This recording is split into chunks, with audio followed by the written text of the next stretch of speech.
Your Poco phone is stuck in a frustrating boot loop right now, completely unresponsive after removing your password or lock screen. This common Poco phone boot loop issue can be incredibly frustrating, but we've got the immediate solutions you need to get back in.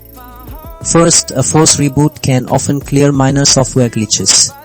Simply hold your volume down and power buttons together for about 10 seconds until you see the logo reappear. This forces a full system cycle. If that doesn't work, the problem might be corrupt temporary files.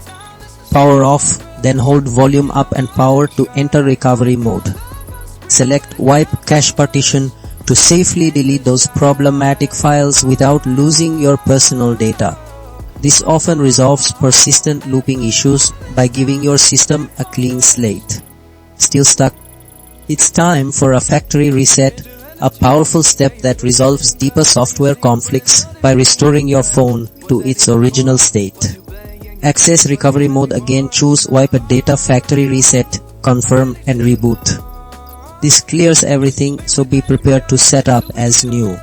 Finally, for the most stubborn cases, a firmware reinstallation using a PC can completely overwrite any corrupted system files. This advanced method ensures your Poco phone receives a fresh, clean operating system, eliminating the boot loop for good and getting your device fully operational again.